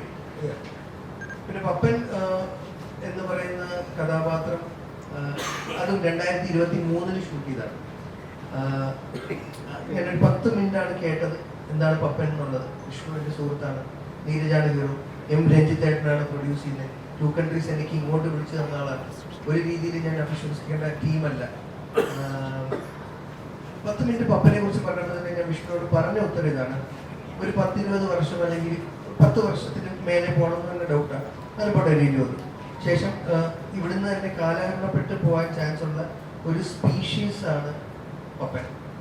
കുറേ പപ്പന്മാർ പണ്ടൊക്കെ നമ്മൾ 1960-കളിൽ 70-കളിലൊക്കെ കാണുന്ന സിനിമകളിൽ ചില അമ്മാവന്മാരുണ്ടല്ലോ അല്ലേ, ഹിന്ദിയിൽ കാല് കഴുകി അകത്ത് കയറുന്ന സ്ഥിരമായിട്ട് പുറത്ത് മണ്ണാടി ചെരുപ്പില്ല, അങ്ങനത്തെ അവരുടെ ഭാഷാ രീതിയുണ്ട്. വളരെ ഒരു വേറൊരു പെങ്ങളെ കെട്ടിച്ചിട്ടുണ്ടെന്ന് ആ വീട്ടിൽ കയറിയിട്ട് വളരെ അധികാരത്തോടെ പെരുമാറുന്ന കഴിഞ്ഞാൽ പുല്ലുണ്ടാക്കി കൊടുത്ത് വീട് പോലെ അങ്ങനത്തെ ചില അമ്മമാർ. അപ്പൊ ആ രീതിയിൽ പെരുമാറിക്കൊണ്ടിരുന്ന ടോക്സിസിറ്റീസ് നമുക്ക് തോന്നും. പിന്നെ അവരൊന്നുമില്ലല്ലോ നമ്മുടെ ചുറ്റും ഉണ്ടോ? വളരെ വളരെ അങ്ങനെ എൻ്റെ കണ്ണിൽ അങ്ങനെ കുറെ കാലമായി അങ്ങനെ അനുഭവപ്പെട്ടിട്ട്. അപ്പൊ നാളെ ഇങ്ങനത്തെ പപ്പന്മാരില്ലാണ്ടാവും. അപ്പൊ അത് ഒരു ഭയങ്കര സോഷ്യൽ റെപ്രസെന്റേഷനാണ്, സിനിമയിൽ അടയാളപ്പെടുത്തലാണ്. അപ്പൊ അങ്ങനെയുള്ള അടയാളപ്പെടുത്തലുകൾ എന്നും ടൈംലെസ് ആണ്, അത് നിലനിൽക്കും എന്ന് പറഞ്ഞ് എൻ്റെ താങ്ക് യു നന്ദി അന്ന് തന്നെ ഞാൻ രഞ്ജിത്തേട്ടനോടും വിഷ്ണുവോടും പറഞ്ഞായിരുന്നു. അപ്പം ഇന്ന് ഞാൻ ഒന്നുകൂടെ റിപ്പീറ്റ് ചെയ്യുന്ന ഇത്രയും മാധ്യമങ്ങളുടെ മുന്നിൽ രജപുത്ര വിഷ്ണു മീഡിയ, രഞ്ജിത്തേട്ടൻ, ചിബി ചേച്ചി, മകൾ അവന്തിക, വിഷ്ണു, എഴുതിയ വിഷ്ണു. കാര്യം അത് എളുപ്പമല്ല. വിഷ്ണുവിൻ്റെ ഉള്ളിലൊരു പപ്പനുണ്ട്, പപ്പൻ എൻ്റെ ഉള്ളിലുണ്ട്. അതിൽ ഞാൻ ഒരു തെറ്റായിട്ട് കാണുന്നില്ല. കാര്യം നമ്മൾ കുറച്ച് മുന്നേ അല്ലെങ്കിൽ ഇന്നൊരു 80s ബോൺ ആയിട്ടുള്ള പലരുടെ ഉള്ളിൽ പല കാര്യങ്ങളും അന്ന് ശരിയാന്നുള്ളത് ഇന്ന് തെറ്റായി മാറുന്നത് ഇപ്പോൾ ഒരു 3-4 വർഷത്തിലാണ്. അത് ഒന്ന് സമയം തരണം പലർക്കും അതൊന്ന് ശരിയാക്കി എടുക്കാൻ. അപ്പൊ ഇങ്ങനെ കാണിച്ച് അത് തമാശ രീതിയിൽ ആ തെറ്റാണ് കാണിക്കും. അപ്പൊ അപ്പനൊരു ലിസി വന്ന പോലെ അല്ലെങ്കിൽ ഏതെങ്കിലും ഒരു കൂട്ടുകാരനായിട്ടോ അല്ലെങ്കിൽ നമ്മുടെ ഒരു കോ വർക്കറായിട്ടോ സോഷ്യൽ മീഡിയ ആയിട്ടോ അല്ലെങ്കിൽ ഇന്റർവ്യൂസിലൂടെ ഒക്കെ ഇതേപോലെ പരിവർത്തനങ്ങൾ സംഭവിക്കണം. സോ നീരജിനോട് ഹോൾ ടീം ഓഫ് നമ്മുടെ കൺസ്ട്രക്ഷൻ ഞാൻ ഈ ഒരു അവസരത്തിൽ താങ്ക്ഫുൾ. നമുക്ക് വീണ്ടും നാച്ചുറൽ. അതെ,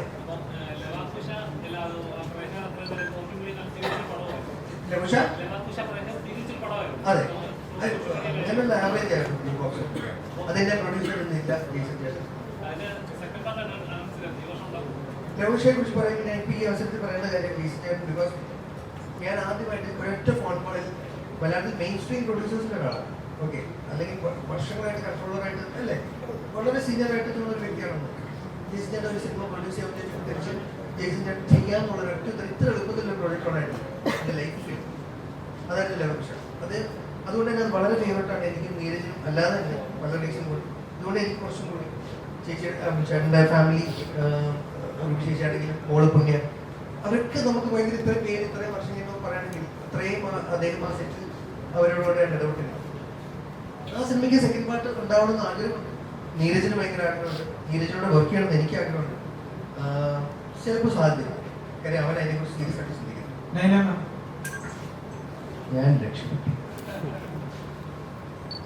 ഇപ്പോ നാൻസി റാണി എന്ന സിനിമയുടെ സംവിധായകൻ ജോസഫ് മനു ജെയിംസിന്റെ ഭാര്യയിൽ നിന്ന് ഈ സിനിമയുടെ നിർമ്മാതാവിലേക്കുള്ള ആ ഒരു ദൂരവും അതോടൊപ്പം ആ ഒരു പ്രോസസ്സും എത്ര കഠിനമായിരുന്നു? നല്ല കഠിനമായിരുന്നു. കാരണം ഞാൻ ആദ്യമേ പറഞ്ഞല്ലോ, എനിക്ക് ഫിലിം പ്രൊഡക്ഷനോ അല്ലെങ്കിൽ ഫിലിം ഇൻഡസ്ട്രി ആയിട്ട് ഞാനോ ഫാമിലിയോ ആരും ലിങ്ക് അല്ല, ഒന്നുമില്ല. അത് മനുവിൻ്റെ താല്പര്യം, മനുവിൻ്റെ ഇഷ്ടം, മൂവി ആ ഒരു രീതിയിലായിരുന്നു അതിലേക്ക് കണക്റ്റ് ആയത്. അപ്പോൾ മനു മൂവി ഡയറക്റ്റ് ചെയ്യുന്ന ടൈമിൽ ഞാൻ ചേട്ടനോട് ആരോടാ ചോദിച്ചാലും പറയും ഞാൻ ആ സെറ്റിൽ ഒന്നും ഉണ്ടായിരുന്ന ഒരാളല്ല. അത് മനുവിൻ്റെ മരണശേഷമാണ് ഞാൻ ആക്ച്വലി അതിലേക്ക് ജോയിൻ ചെയ്തതെന്ന് പറഞ്ഞത്. അപ്പോൾ എനിക്കൊന്നും അറിയുന്നതല്ല. അതിൽ നിന്ന് എന്തെങ്കിലുമൊക്കെ, എല്ലാം അല്ല, എന്തെങ്കിലുമൊക്കെ 1-2 കാര്യങ്ങൾ എന്നുള്ള രീതിയിലാണെങ്കിൽ ഓരോന്ന് പഠിച്ചും ചോദിച്ചുമൊക്കെ അത് ചെയ്യാന്ന് പറഞ്ഞത്. ഒരു ബന്ധമില്ലാത്ത ഒരാൾ പെട്ടെന്ന് അതിലേക്ക് വരുമ്പോൾ അതും ആ ഒരു ഷോക്ക് അതിൻ്റെയൊക്കെ ഒപ്പം ഞാൻ ചെന്നതാണ്. അപ്പോൾ എനിക്കത് ഭയങ്കര ടഫായിരുന്നു. ബട്ട് കുറച്ച് മുമ്പ് ആരോ ചോദിച്ചു സിനിമ തിയേറ്ററിൽ ഇറങ്ങിയാൽ വിജയിക്കുമോ എന്ന്. വിജയിക്കുമോ അല്ലെങ്കിൽ നഷ്ടമാവോ?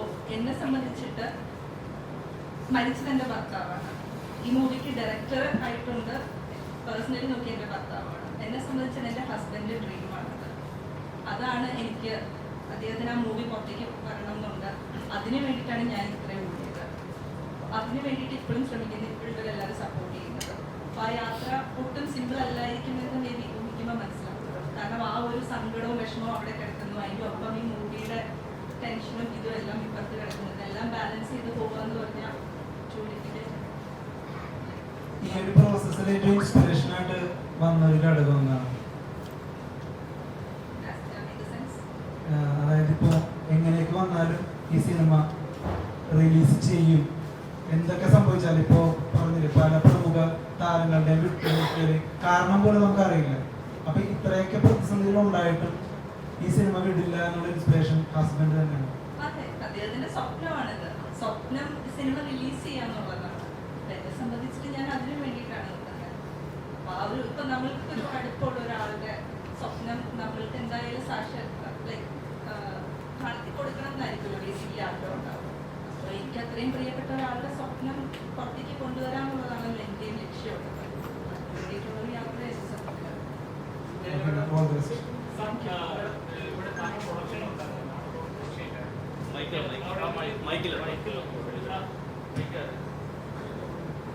താങ്കൾ പ്രൊഡക്ഷനിലുണ്ടായിരുന്നു. പ്രൊഡക്ഷൻ നടന്നിട്ടുണ്ടെന്ന് താങ്കൾക്ക് അറിയാം. അപ്പം മാഡം പ്രൊഡക്ഷൻ ഇല്ലായിരുന്നു. അത് ശരിക്കും എന്തെങ്കിലും ഇഷ്യൂസ് നന്നായിട്ട് അറിയാമോ?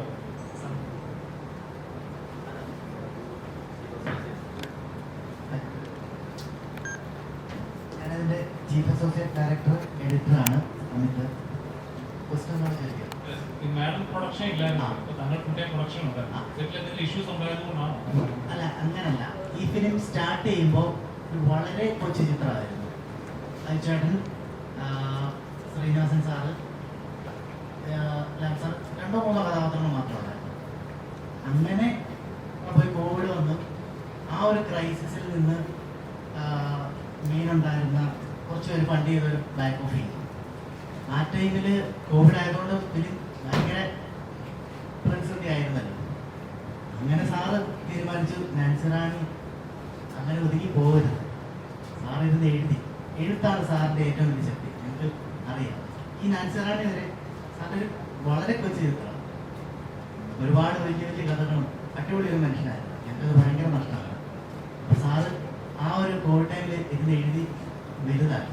അതാണ് ഇത്രയും 36+ ആക്ടേഴ്സ് ഉണ്ടായിരുന്നു. ശരിക്കും എഡിറ്റിംഗ് ടേബിൾ കട്ട് ചെയ്ത് കുറേ മാറ്റം വന്നു. അത് വിഷമമുണ്ട്, പക്ഷെ നല്ല നല്ല സീൻസുകൾ ഉണ്ടായിരുന്നു. അപ്പം അങ്ങനെ ഡെവലപ്പ് ചെയ്ത് വന്നപ്പോൾ സാറ് പ്രൊഡക്ഷനിലേക്ക് ഇറങ്ങി. പ്രൊഡക്ഷനിൽ സപ്പോർട്ട് ചെയ്തത് മാമാണ്. അങ്ങനെ ഇന്ന് ഈ കാണുന്ന നാൻസി റാണി അത് ഏപ്രിൽ 18 ഇറങ്ങും.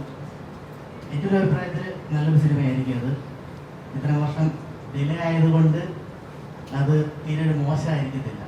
നിങ്ങൾക്ക് അതിൽ നിന്ന് നല്ല തന്നെ പ്രതീക്ഷിക്കാം. ആരാധകർ, അദ്ദേഹത്തിന്റെ ഏത് സിനിമകളായാലും, അത് കമേഴ്ഷ്യൽ സിനിമകളായാലും ആർട്ട് സിനിമകളായാലും നെഞ്ചോട് ചേർത്ത ആരാധകരാണ് അദ്ദേഹത്തിന്റെ കൂടെയുള്ളത്.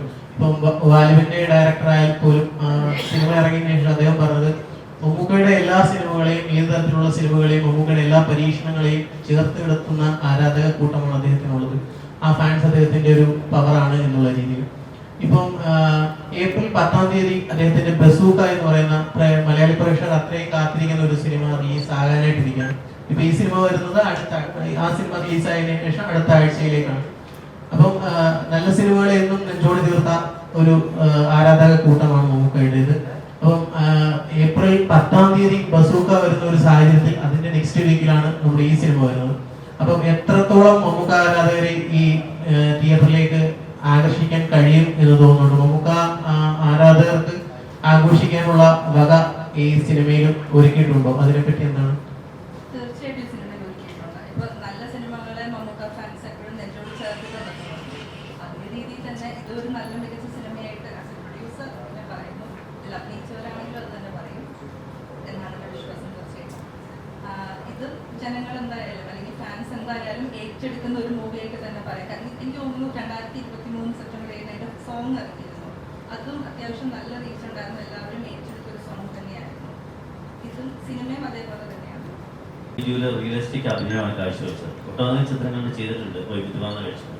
അപ്പോൾ ഈ നാൻസി റാണിയിൽ ദേവി അജിത്ത് എന്ന ആർട്ടിസ്റ്റിനെ സംബന്ധിച്ചുള്ളൂ എത്രമാത്രം ആ വേഷത്തെ എങ്ങനെയാണ് കാണുന്നത്? അതുപോലെ ഒരു റിയലിസ്റ്റിക് ആക്ടിങ് ഈ ചിത്രത്തിൽ പ്രതീക്ഷിക്കാം. ആക്ഷൻ ഹീറോ വിജുവല് അങ്ങനെ സംഭവിച്ചു പോയി. അതങ്ങനെ സംഭവിച്ചു. എനിക്കറിയില്ല. അത് ആൾക്കാർ നല്ലതാണെന്ന് പറഞ്ഞപ്പോഴാണ് എനിക്ക് മനസ്സിലായത് നല്ലതാണ്. ആൻഡ് ഇതില് വേറെ എക്സ്പീരിയൻസ് ആയിരുന്നു എനിക്ക്. ഈ സിനിമയിൽ എല്ലാവരും പറഞ്ഞതുപോലെ എനിക്ക് മനു എന്നൊരു വ്യക്തി, മനു നമുക്ക് പറഞ്ഞു തരുന്ന രീതി, അല്ലെങ്കിൽ അതിനെക്കാട്ടിലും കൂടുതൽ ഞാനെങ്ങനെ അഭിനയിച്ചു എന്നുള്ളത് എനിക്കറിയില്ല. പക്ഷേ ഈ ക്ലാപ്പ്, ഈ പറയുന്ന ഒരു സീൻ കഴിയുമ്പോൾ കിട്ടുന്ന ക്ലാപ്പ് എനിക്ക് തോന്നുന്നില്ല ഒരു സിനിമയിലും ഇതുവരെ ഞാൻ അഭിനയിച്ചതിൽ അങ്ങനെ കിട്ടിയിട്ടുണ്ടോ. അതും ഫുൾ ക്രൂ ആണ് ക്ലാപ്പ് ചെയ്യുന്നത്. അപ്പം എന്തോ ഒരു വിശ്വാസം മനുവിന് അത് ഇഷ്ടമായിട്ടുണ്ട്. അപ്പം അത്രേ എനിക്ക് പറയാൻ പറ്റുള്ളൂ. കാര്യം നിങ്ങളെങ്ങനെ റിയലിസ്റ്റിക് ആണോ അല്ലെങ്കിൽ ഞാനത് മോശമായിട്ടാണോ ചെയ്തതൊക്കെ നിങ്ങൾ വേണം വിലയിരുത്താൻ. എനിക്ക് ഭയങ്കര ഹാപ്പിയാണ് കാര്യം അങ്ങനെ സിനിമയുടെ ഭാഗമാകാൻ കഴിഞ്ഞതും. ഈ പറഞ്ഞതുപോലെ ഞാൻ ഓരോ ദിവസവും ഓരോരുത്തരെ കാണുകയായിരുന്നു. ഞാനും അന്ത വിട്ടു പോവായിരുന്നു. ഒരു ദിവസം സോഹൻ അർജുന ഞാൻ നോക്കുമ്പോൾ ഒരുപാട് പേര് സണ്ണി, ധ്രുവൻ, അങ്ങനെ ഇത്രയും ആൾക്കാർ വന്നു പോയ ഒരു സിനിമ. ലെന ഉണ്ട്, മാലാപർവതി, അങ്ങനെ പറഞ്ഞാൽ ഒത്തിരി പേരുണ്ട്. സോ എന്നെ സംബന്ധിച്ച് അത് ഞാൻ എന്തോ കാഴ്ചവെച്ചിട്ടുണ്ട്. എനിക്കത് സന്തോഷമാണ്. അത് നീ എങ്ങനെയാവും തീരുമാനിക്കും.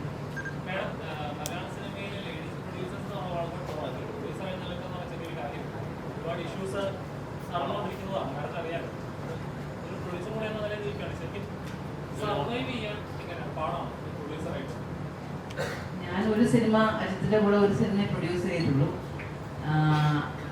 അത് പിന്നെ അത് ഇവിടെ പറഞ്ഞതുപോലെ അതൊരു ട്രാജഡി ആയിരുന്നു ആ സിനിമ. പിന്നെ ഞാൻ ശ്രമിച്ചിട്ടില്ല, എൻ്റെ കയ്യിൽ കാശില്ല അതിനുള്ള. സോ സർവൈവലിൻ്റെ കാര്യവും അങ്ങനെയുള്ള പ്രൊഡ്യൂസർ എൻ്റെ പൈസ ഇല്ല അത് ചെയ്യാൻ. അപ്പം അത് ചെയ്തിട്ടുള്ളവർക്ക് അതിനെക്കുറിച്ച് അറിയാവുള്ളൂ. ഞാൻ ഒരുപാട് സഫർ ചെയ്തതാണ് പ്രൊഡ്യൂസർ ആയപ്പോൾ.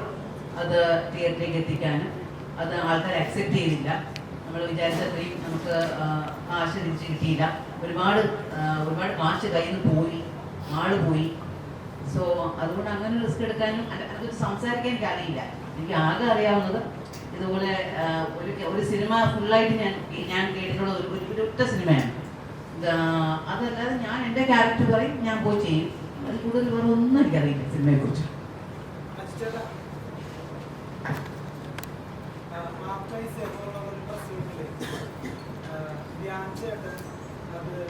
ഒരു ചേച്ചി ചോദ്യം ചോദിച്ചു ധ്യാൻ ചേട്ടൻ, സുപ്പി ആപ്പ് പോലുള്ള ഗെയിമിംഗ് ആപ്പുകളിൽ സാമൂഹ്യ പ്രതിബദ്ധതയുള്ളൊരു നടൻ അങ്ങനെ അഭിനയിച്ച് ചെയ്യുന്നത് ഒരു റെസ്പോൺസിബിൾ ആയ ഒരു നിലപാടല്ലേ, അങ്ങനെ ചെയ്യാമോ എന്ന് ചോദിച്ചപ്പോൾ അതിന് മറുപടിയായിട്ട് തട്ടുന്ന രീതിയിൽ കൊടുത്തത് എനിക്ക് സാമൂഹ്യം. ഈ ചോദ്യം ജനം കേൾക്കണേ. അതെ, ഞാൻ വെറുതെ ഇതിന് ഉത്തരം അജിച്ചേട്ടാ, ആപ് കൈസേ ഹോ എന്ന മൂവിയുടെ ഒരു പ്രസ് മീറ്റ് നടന്നിരുന്നു. ആ പ്രസ് മീറ്റ് സമയത്ത് ഒരു ചേച്ചി ധ്യാൻ ശ്രീനിവാസനോട് ഒരു ചോദ്യം ചോദിച്ചു. ഈ സുപ്പി ഗെയിമിംഗ് ആപ്പ് പോലുള്ള ആപ്പുകളെ പ്രൊമോട്ട് ചെയ്യുന്ന പരസ്യത്തിൽ എന്തിനാണ് അഭിനയിക്കുന്നത്, ഒരു സാമൂഹ്യ പ്രതിബദ്ധതയുള്ള ഒരു നടനല്ലേ എന്നൊരു ചോദ്യം ചോദിച്ചപ്പോൾ അതിന് ധ്യാൻ ചേട്ടൻ കൊടുത്ത മറുപടി വളരെ തഗ്ഗായിട്ടുള്ള രീതിയിൽ എനിക്ക് സാമൂഹ്യ പ്രതിബദ്ധത ഇല്ല എന്നാണ്. അപ്പോൾ നമ്മളൊരു സമൂഹത്തിൽ ജീവിക്കുമ്പോൾ, ഒരു സൊസൈറ്റിയിൽ ജീവിക്കുമ്പോൾ എനിക്ക് സോഷ്യൽ കമ്മിറ്റ്മെന്റ് ഇല്ല എന്ന് പറയുന്നത് ഒരു സോഷ്യൽ ക്രൈം അല്ലേ ശരിക്കും പറഞ്ഞാൽ? എങ്ങനെ അത് പറയാൻ സാധിക്കുന്നു? ഒരു തമാശ രൂപത്തിലാണെങ്കിൽ കൂടി ഈ ഇതേപോലത്തെ ഉള്ള ഗെയിംസ് എൻഡോസ് ചെയ്തിട്ട് ഒരിക്കൽ നല്ല ക്രിറ്റിസിസം കിട്ടിയിട്ടുള്ള ഒരാളാണ് ഞാൻ. കൂവിട്ടയിൽ അതിനെക്കുറിച്ച് അഭിപ്രായം പറയാൻ എനിക്ക് ഇത്. പക്ഷെ അന്ന് ഞാനത് തിരുത്തി, ഞാൻ അതിൽ നിന്ന് ആ മാസം തന്നെ വിഡ്രോ ചെയ്തു, ആ എഗ്രിമെന്റ് ബ്രീച്ച് ചെയ്തില്ല. ഞാൻ പറഞ്ഞത് 100% അയാളുടെ ജെനുവിൻ അഭിപ്രായമാണെന്ന് ഞാൻ അയാളോട് ട്രാവൽ ചെയ്ത ഒരു ഫ്രണ്ടെന്നും ഒരു കോ ആക്ടറെന്നും പാർട്ട്ണറെന്നും പ്രൊഡക്ഷൻ ഹൗസിൽ വെച്ചുകൊണ്ട് ഞാൻ വിശ്വസിക്കുന്നില്ല. കാര്യം അത് ആ സമയത്തെ പുള്ളിയുടെ കൗണ്ടറിലെ ഒരു തമാശയ്ക്ക് കൈയടി, ഇപ്പോഴത്തെ അതിൻ്റെ റിയാലിറ്റി മനസ്സിലാക്കാത്ത അന്ന് കൈയടിച്ചവർ കൈയടിക്കും എന്നുള്ള വിശ്വാസത്തിൽ പുള്ളി ഒരിക്കലും സോഷ്യലി കമ്മിറ്റ്മെന്റ് ഇല്ലാത്ത ഒരാളായിട്ട് എനിക്ക് പുള്ളിയെ ഫീൽ ചെയ്തില്ല. അങ്ങനെയാണെങ്കിൽ ചെറുപ്പത്തിന്റെ സമയത്ത് ഉള്ള ഞാനല്ല ഇന്നത്തെ. അപ്പൊ അതെന്തുകൊണ്ടാണ്? അതിന് സോഷ്യൽ കമ്മിറ്റ്മെന്റ് വന്നതുകൊണ്ടാണ്. ഈ നിങ്ങളൊക്കെ തന്നെ കൗണ്ടർ പറയുമ്പോൾ ചിരിച്ച് രസിപ്പിച്ച് ഈ പറഞ്ഞ പോലെ അയാളെ ട്രീറ്റ് ചെയ്തിട്ട് സീരിയസ് ചോദ്യം ചോദിക്കുമ്പോഴേ അയാൾ തമാശ പറയും അല്ലേ? അതപ്പോ പറയണം, അതിന് വ്യക്തമായ ഉത്തരവാണ് വേണ്ടിയിരുന്നെങ്കിൽ ഒരിക്കലും അവിടെ വെച്ചുള്ള ചോദ്യം അല്ലെങ്കിൽ ആ ഒരു സിനിമ പ്രൊമോഷൻ ഇടയിലല്ലായിരുന്നു ആ ചോദ്യം. നേരത്തെ മറ്റേ ടോപ്പിക് പോലെ തന്നെയാണ്. പക്ഷെ എൻ്റെ പേഴ്സണൽ ടേക്ക് ഇതാണ്. എന്ത് കാര്യവും നമ്മളുടെ സമൂഹത്തിൽ റോങ് ആയിട്ടുള്ള ഇൻഫ്ലുവൻസ് ചെയ്യുവാണെങ്കിൽ ബീങ് എൻ ആക്ടർ, പ്രേക്ഷകരെ അവരുടെ കാശിൽ ജീവിക്കുന്ന ഒരു വ്യക്തി എന്നുള്ള നിലയിൽ എനിക്ക് അവരോടൊരു റെസ്പോൺസിബിലിറ്റി ഉണ്ട്. ഇത് ഞാനും എനിക്ക് ഇതേപോലെ അഡ്വൈസർ കിട്ടിയിട്ട് ഞാൻ തിരിച്ചറിഞ്ഞാണ്. പക്ഷെ ഞാൻ മനസ്സിലാക്കുന്നു അത് സത്യമാണ്. പ്രത്യേകിച്ച് ഇപ്പം ഞാൻ സിനിമകൾ വളരെ ചൂസ് ചെയ്തെടുക്കാൻ തുടങ്ങിയോടെ അങ്ങനത്തെ നല്ല ഓഫേഴ്സ് വരുമ്പോൾ നമുക്ക് എടുക്കാൻ ഭയങ്കര ടെംപ്റ്റേഷൻ വരും. മനസ്സിലായി, നമ്മുടെ ജീവിത സാഹചര്യങ്ങൾ നമുക്ക് ഈ പറയുന്ന പോലെ സ്ഥിരമായിട്ടുള്ള സിനിമകൾ ഇല്ലാതാകുന്നു. മറ്റേ നമുക്ക് എന്ത് സിനിമയും എന്ത് വേഷവും ചെയ്യാന്നുള്ളൊരു മൈൻഡ് സെറ്റ് ആണെങ്കിൽ എനിക്ക് കുഴപ്പമില്ല. എനിക്ക് ഇങ്ങനത്തെ ഓഫേഴ്സ് പരസ്യങ്ങളൊന്നും വന്നാൽ നമുക്ക് തോന്നില്ല. പക്ഷെ അല്ലെങ്കിൽ തീർച്ചയായിട്ടും മനുഷ്യനല്ലേ, നമുക്ക് തോന്നും. പക്ഷെ അതിന് ഇങ്ങനത്തെ റോങ് ഇൻഫ്ലുവൻസ് ആണെങ്കിൽ അവോയ്ഡ് ചെയ്യുക, വേറെ ഇപ്പോൾ വഴിയില്ല, എന്ത് ചെയ്യാൻ പറ്റില്ല. ഇപ്പോ സോഹൻ ചേട്ടൻ പറഞ്ഞു. പക്ഷെ അതിൽ ഞാൻ ചോദിച്ച ഒരു ചോദ്യത്തിനോട് എനിക്കൊരു ഞാൻ തിരിച്ചു ചോദിച്ചത്, ഇത് എന്തുകൊണ്ട് മറ്റ് പ്രമുഖ സൂപ്പർ സ്റ്റാർസ് ആയ അദ്ദേഹം പേരെടുത്ത് പറഞ്ഞ വ്യക്തികളോട് ഈ ചോദ്യം ചെല്ലുന്നില്ല, കേസുകൾ ചെല്ലുന്നില്ല.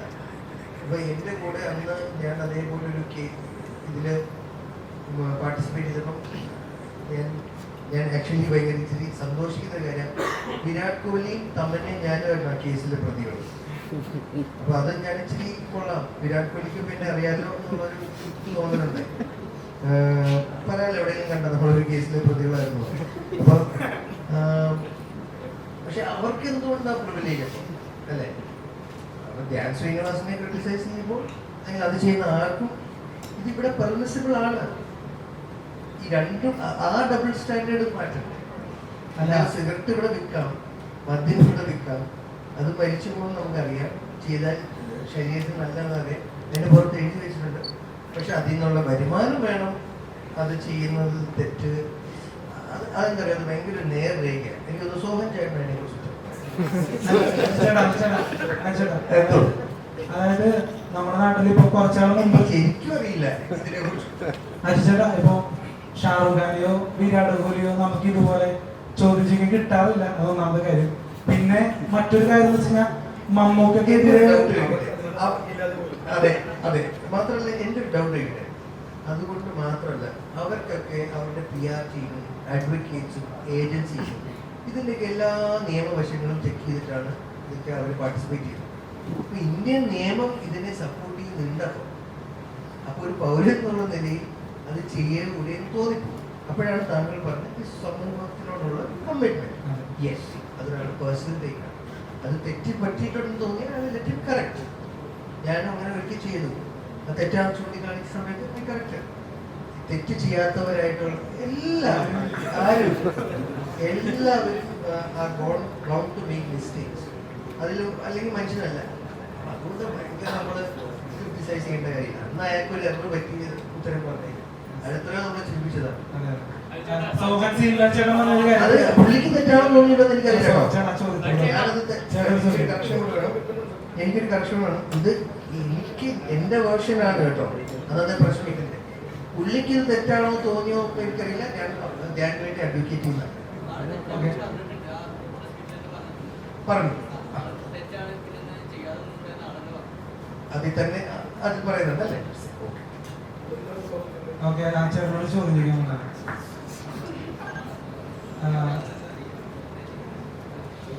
ആമുഖ പ്രതിബദ്ധതയെ പറ്റിയാണെങ്കിൽ എനിക്ക് അത് കുറച്ച് കൂടുതലാണ്. അല്ലല്ല ചേട്ടനല്ല, അതായത്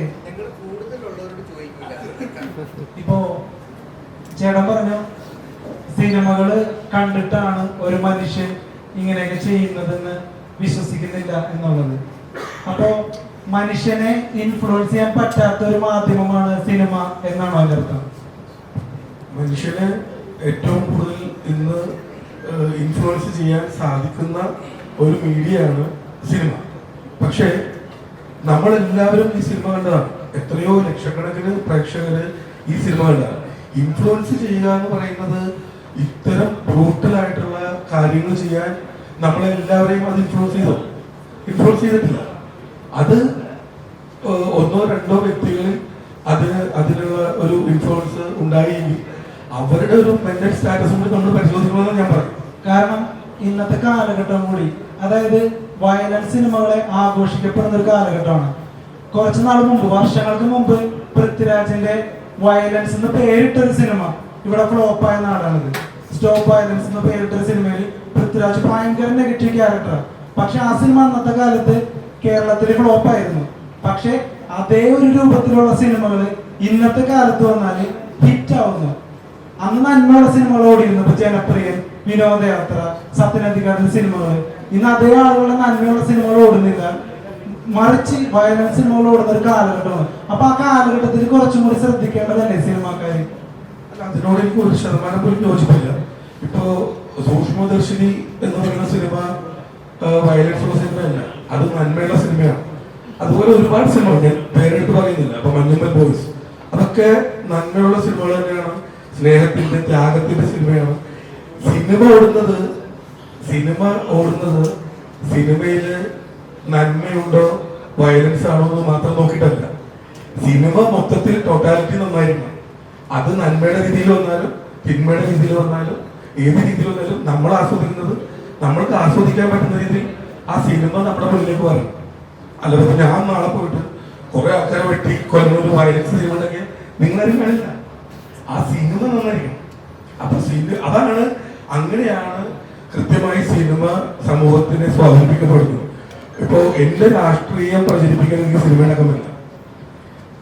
എന്റെ രാഷ്ട്രീയം നിങ്ങളിലേക്ക് എത്തിക്കാൻ വളരെ തന്ത്രപൂർവ്വം ആദ്യം ഞാനൊരു ഗംഭീര സിനിമ ഉണ്ടാക്കണം. ആ സിനിമയിലൂടെ വളരെ വിദഗ്ധമായിട്ട് എനിക്ക് പറയണം. അല്ലാതെ ഇതാണ് എന്റെ രാഷ്ട്രീയ സിനിമയൊക്കെ ആരും കാണില്ല. അപ്പോ നമ്മുടെ ചോദ്യം സിനിമയെ മാത്രം ഈ സാമൂഹ്യ മാറ്റത്തിൽ കുറ്റം പറയുന്നതെന്നാണ് ഞാൻ പറഞ്ഞത്. ഈ ലഹരിക്കെതിരെ സിനിമയെക്കാളൊക്കെ വലിയ മാഫിയാണ് ലഹരി മാഫിയ. എത്രയോ കോടികളാണ് അവര് ഇൻവെസ്റ്റ് ചെയ്യുന്നത്. കേരളം പോലുള്ള ഒരു കൊച്ചു സംസ്ഥാനത്തിന് ലഹരി മുഴുവൻ. അപ്പോ അവരെയൊക്കെ സേഫ് ചെയ്തുകൊണ്ട് സിനിമയെ മാത്രം തകയും. അറിയത്തില്ല, ഇതുവരെ പറഞ്ഞിട്ടില്ല. ഷൂട്ടിന്റെ വിശേഷങ്ങളും അവൻ പറയുന്നല്ലാതെ പൊന്നപ്പനെ കുറിച്ചൊന്നും പറഞ്ഞു. ചതിയാണല്ലോ, അതിന് മാസാക്കാൻ പറ്റില്ലല്ലോ.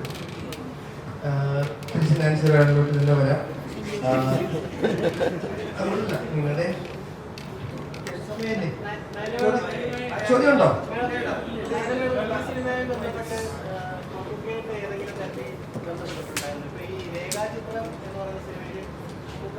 അഭിനയിച്ചിട്ടില്ല, കൂടാണ് അദ്ദേഹത്തിനെ അവിടെ കൊണ്ടുവന്നത്. അപ്പൊ ആ സിനിമയുടെ സക്സസ് സെലിബ്രേഷൻ സമയത്തൊക്കെ അതിന്റെ ഉൾപ്പെടെയുള്ള ആളുകൾ നമുക്കടെ വീട്ടിലേക്ക് പോവുകയും അദ്ദേഹത്തെ കാണും. പിന്നീട് അതിന്റെ സക്സസ് സെലിബ്രേഷൻ ഒക്കെ നമുക്ക് വന്ന് എല്ലാവർക്കും കേക്ക് കൊടുക്കുന്നതൊക്കെ എല്ലാം സോഷ്യൽ മീഡിയയിലേക്ക് ആഘോഷിക്കപ്പെട്ടതാണ്. അപ്പോൾ ഇതിനകത്ത് നമുക്കടെ ഒരു റെഫറൻസ് വരുന്നുണ്ട്. അപ്പോൾ നമുക്കായിട്ട് ഏതെങ്കിലും തരത്തിൽ ബന്ധപ്പെട്ടിട്ടുണ്ടോ, അല്ലെങ്കിൽ റിലീസിന് ശേഷം അദ്ദേഹത്തിനെ കാണാൻ ശ്രമിക്കുക?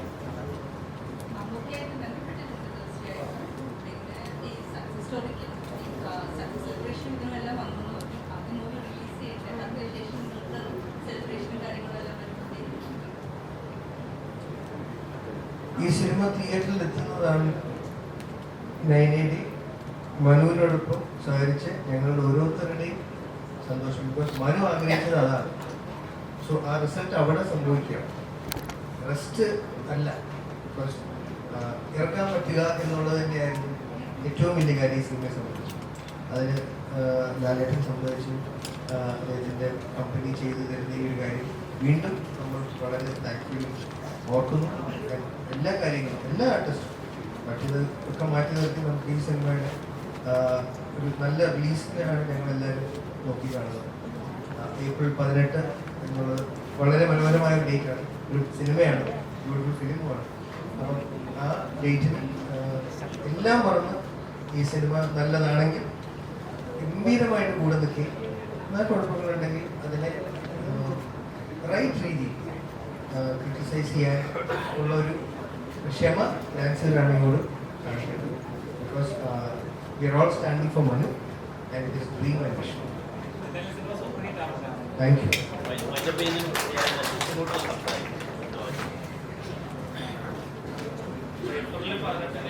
സിനിമ തിയേറ്ററിൽ വരുന്നത് ഞാൻ കണ്ടതാണ്.